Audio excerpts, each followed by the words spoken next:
So now, welcome to Morocco, another wonderful place. This map shows the push pins on this map show all the places where we have worked with public high schools in Morocco, and the red pins are places where we've worked with the Peace Corps. Tonight, you're going to meet a couple of teachers that we've worked with for a long time. One is Ali Amhal, and he's in the south where you see the first circle. He and I have worked together at his high school on a library, most recently at a public library at a community center that he has recently founded called the Access Language Center. It's also a base of operations for his new tree planting program.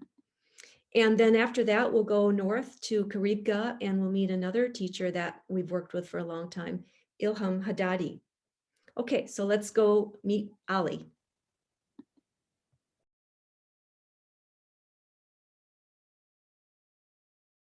Hi there, my name is Ali Amhal. I'm a teacher of English at Ibn Sina in Morocco. I'm having this little video from this little space, which is a public library and language center here in my community in Biougra city, a small city in the south of Agadir in Morocco. We are here very interested in promoting reading and promoting 21st century skills, especially when it comes to communication using foreign languages, French and English. So in this place, we are helping people to start and taking up this habit of reading books. You all know that people are not reading as much as they're supposed to do. So our objective is to enhance the love for reading. So this is a little library we have created. I'd like as well to mention one thing, that we are also interested in environmental concerns. We are trying to raise more ecological environmental awareness among our youth, among our especially our students. So with Barb again, we are with Barb and Morocco Library Project, and especially Olive Seed, we are planning to have a big project which is basically planting as many trees as possible in a region around 30 kilometers from here in Shtuka region in Morocco.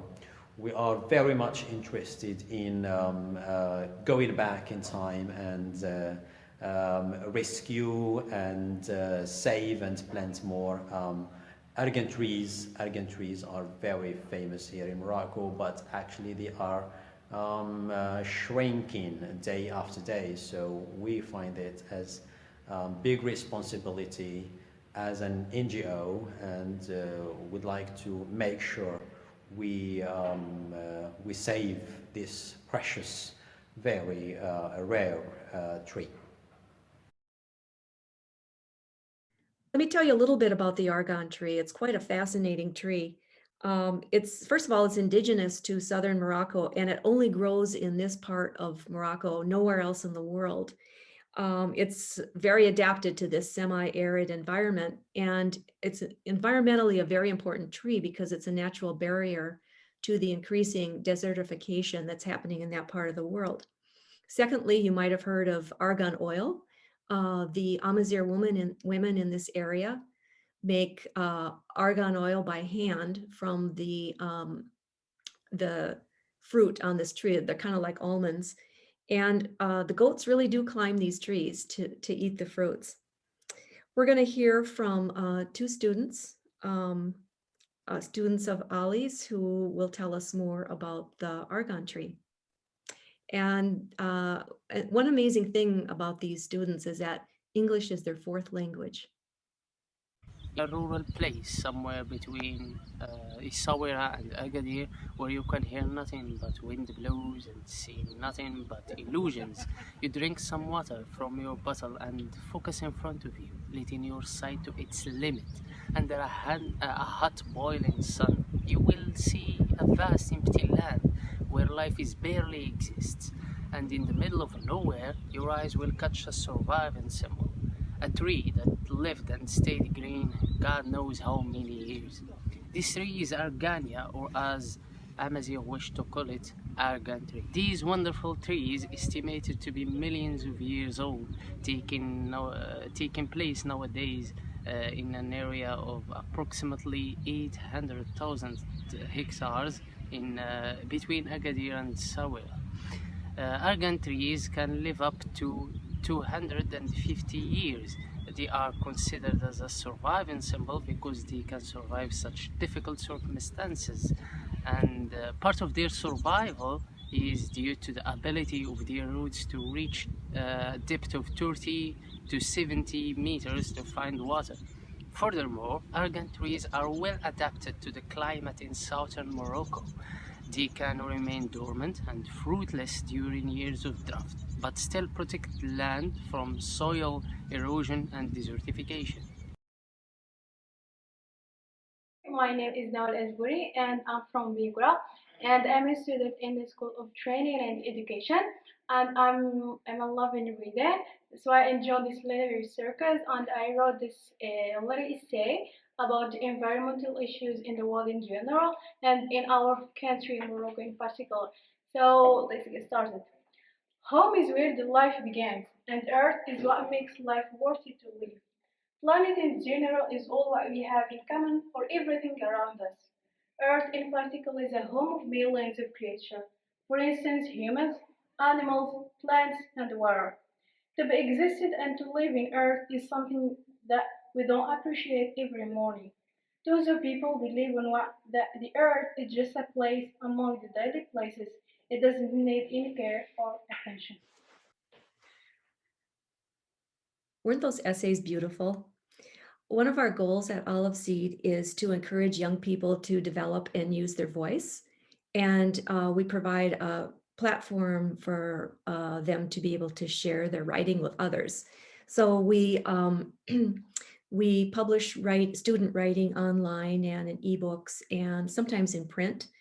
And this year we're going to publish an anthology of the essays and poems that people are writing for this environmental program. Let's move on and we'll go meet Ilham Haddadi in Khouribga and her students.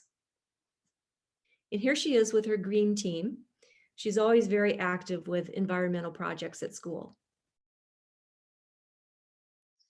Hi, I am Ilham Haddadi, a teacher of English from Morocco. I am a member of Olive Seeds Foundation, the Moroccan team. I believe as a teacher, I can play an important role in changing my students' attitudes and behavior.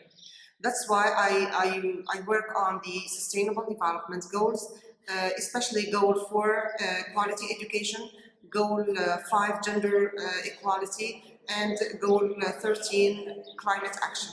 And I am pleased to talk to you about this year's project, which is Zero Waste, what I worked on with my students. Thank you.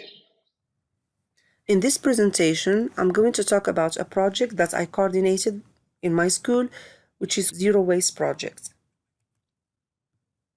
We started by showing students some shocking videos about plastic waste and that plastic washed up on beaches and pollute seas. We want them to see the effects of throwing rubbish on the whole nature. Because we live in a city in which there is no beach, students can't link their daily behavior, the rubbish that they throw, with the effects on animals that live in the sea. The negative effects of waste on animals, they can starve when they ingest too much plastic waste, and some animals get stuck in rubbish. If climate can change, why can't we? What kind of actions we can take to reduce waste in our communities? The first activity was to make posters to be about plastic waste and about reducing plastic to be displayed in the school wall magazine. I liked the idea of this fish in the photo, which was filled with our daily rubbish, things that we use every day, like the pens that we use on the board, and the face mask, and the CDs.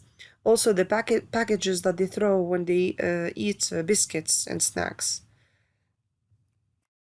Also, they draw some beautiful pictures showing the effect of plastic waste on the environment. The next,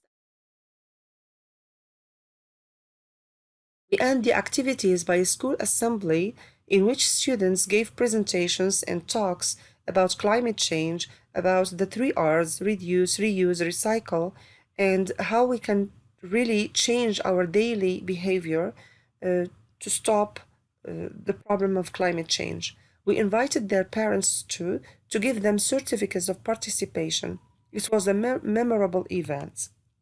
Now we move to talk about the pedagogical farm, and this project is coordinated by the teacher of science, who is very enthusiastic about this project because it is related to her subject matter, and the farm is going to help her to explain things a practical way to her students. So the students imagined the farm in this way. They created this prototype and they started realizing their dream.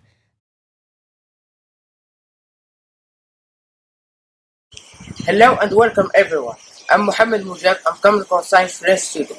So this is our farm. It's composed of 10 pieces of agricultural land with 8 meters square feet, where we have planted many types of vegetables like carrots, onion, pepper, bean, etc. Fruit like blueberry, grapes, and flowers. And thank you. Hello everyone, I'm Absalom Laker. I'm here today to talk about the greenhouse we are building in our farm. It is to protect vegetables or fruit from excess heat and cold or pests. Thank you very much. Hello everyone, my name is Zakaria. I'm very happy to talk about our project, Pedagogical Farm. Look at this area. This is composting area. Here we want to recycle organic material like tree leaves, vegetable peels as fertilizers.